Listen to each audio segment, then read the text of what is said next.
قرآن حکیم کے 30ویں پارے کی تفسیر کا خلاصہ پیش کیا جا رہا ہے۔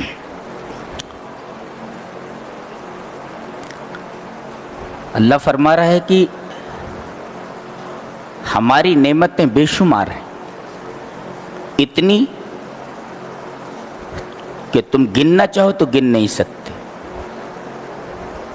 وَإِن تَعُدُّوا نِعْمَتَ اللَّهِ لَا تُحْصُوهَا، یہاں اللہ نے بہت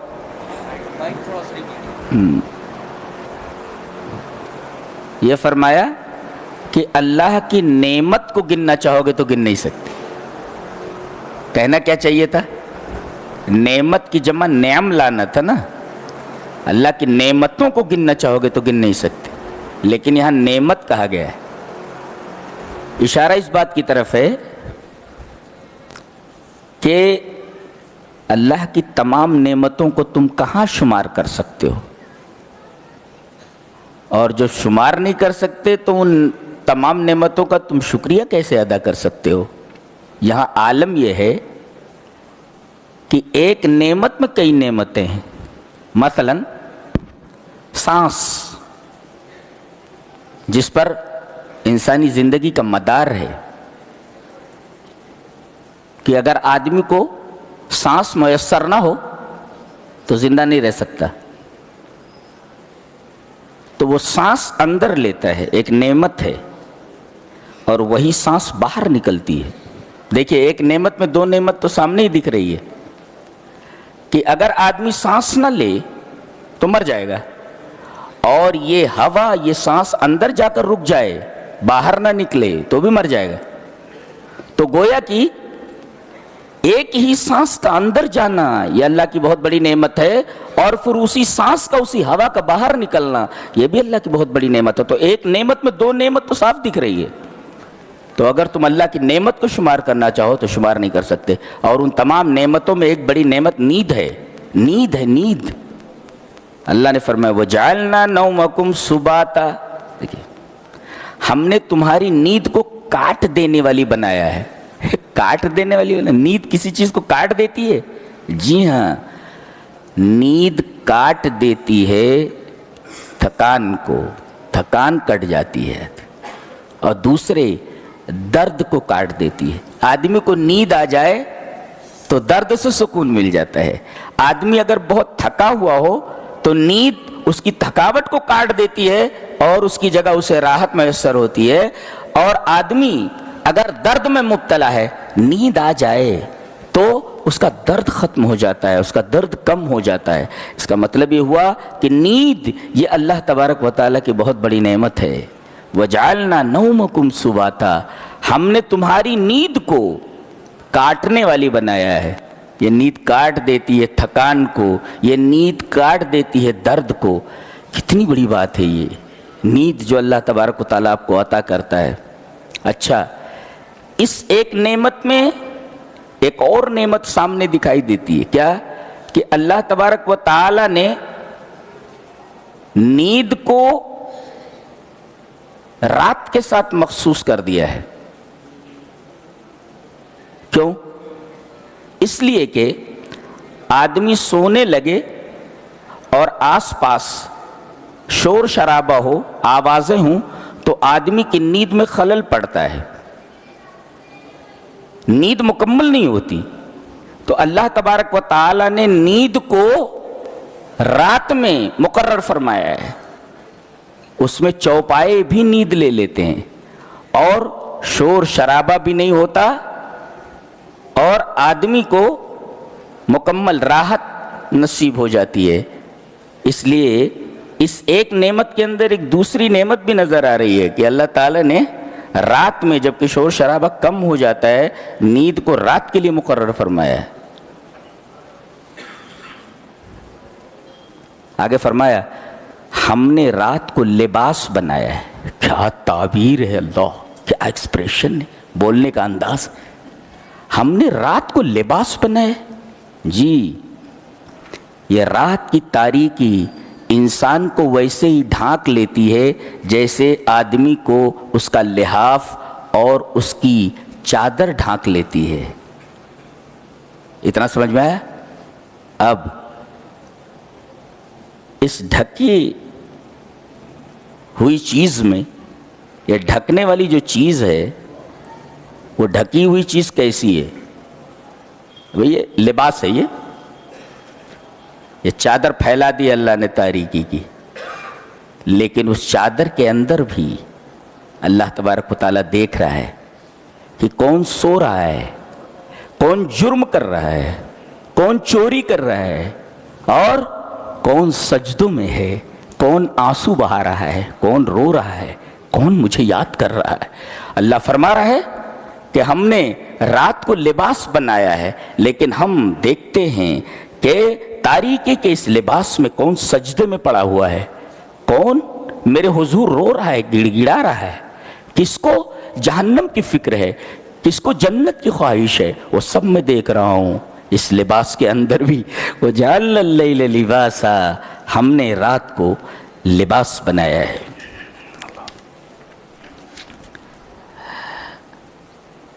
إِنَّا أَنذَرْنَاكُمْ عَذَابًا قَرِيبًا يَوْمَ يَنظُرُ الْمَرْءُ مَا قَدَّمَتْ يَدَاهُ وَيَقُولُ الْكَافِرُ يَا لَيْتَنِي كُنْتُ تُرَابًا، کافر بولے گا اے کاش میں مٹی ہو جاتا۔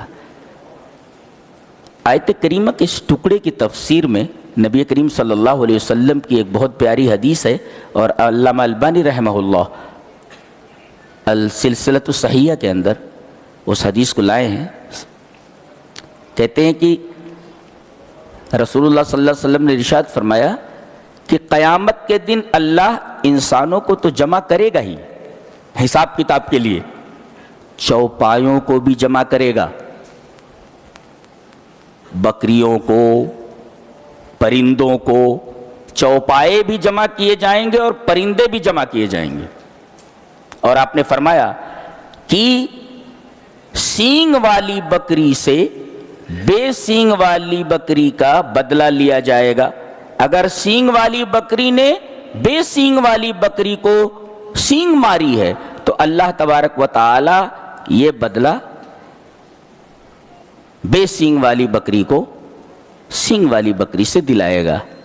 اور جب ان چوپایوں کا، ان پرندوں کا بدلہ دیے جانے کے بعد معاملہ ختم ہوگا تو اللہ فرمائے گا کونی ترابا، سب کے سب مٹی ہو جاؤ، اور سب کے سب مٹی ہو جائیں گے۔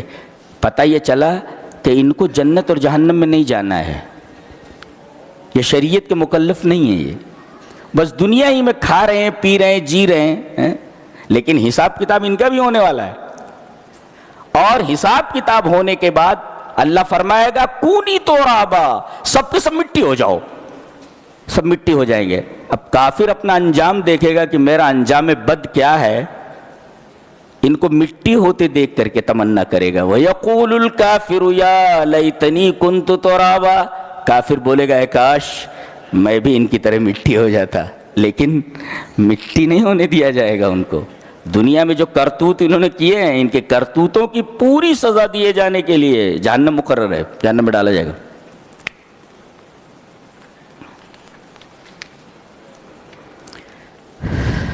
فرمایا گیا کہ ایک ہے خواہش نفس اور ایک ہے اللہ کی خشیت، اللہ کا ڈر۔ ایک ہے خواہش نفس، دل جو چاہے کرے، دل کی تمنا، دل کی خواہش، دیٹ از کالڈ ہوا، خواہش نفس۔ اور ایک ہے اللہ کی خشیت۔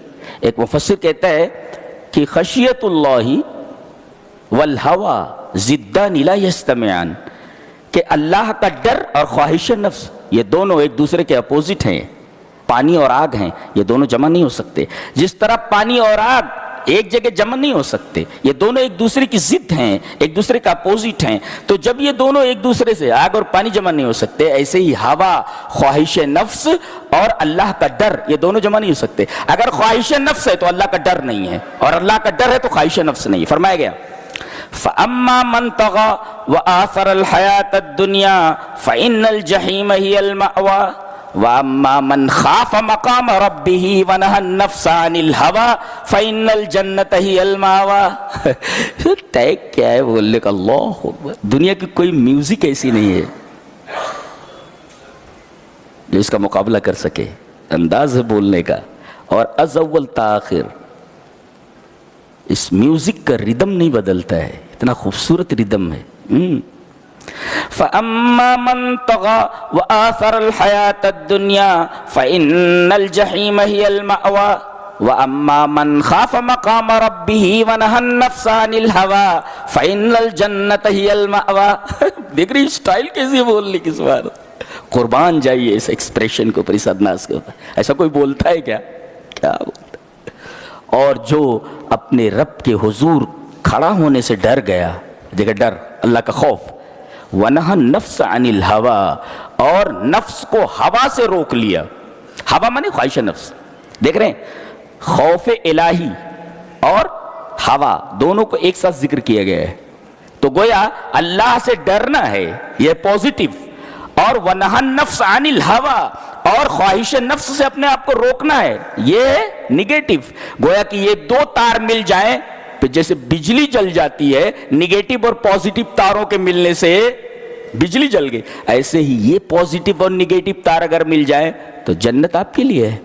اللہ نے فَإِنَّ الْجَنَّةَ هِيَ الْمَأْوَىٰ، یہ دونوں تار آپس میں مل جائیں تو ٹھکانہ جنت۔ جیسے نگیٹو اور پوزیٹو تار مل جائے تو بجلی جل جاتی ہے، جی ایسے ہی یہ دونوں تار مل جائیں، خشیت الہی، اللہ کا ڈر، یہ ہے پوزیٹو موجب، اور وَنَهَى النَّفْسَ عَنِ الْهَوَىٰ، خواہش نفس سے اپنے آپ کو روک لینا، یہ نگیٹو ہے، یہ سالب ہے۔ تو موجب اور سالب، نگیٹو اور پوزیٹو، یہ دونوں مل جائیں تو بتی روشن ہو جائے، ایسے ہی یہ دونوں چیزیں، خوف الہی اور ہوا سے اپنے آپ کو روک لینا، یہ دونوں تار مل جائیں تو فَإِنَّ الْجَنَّةَ هِيَ الْمَأْوَىٰ، بتی جل گئی، جنت ٹھکانہ ہے۔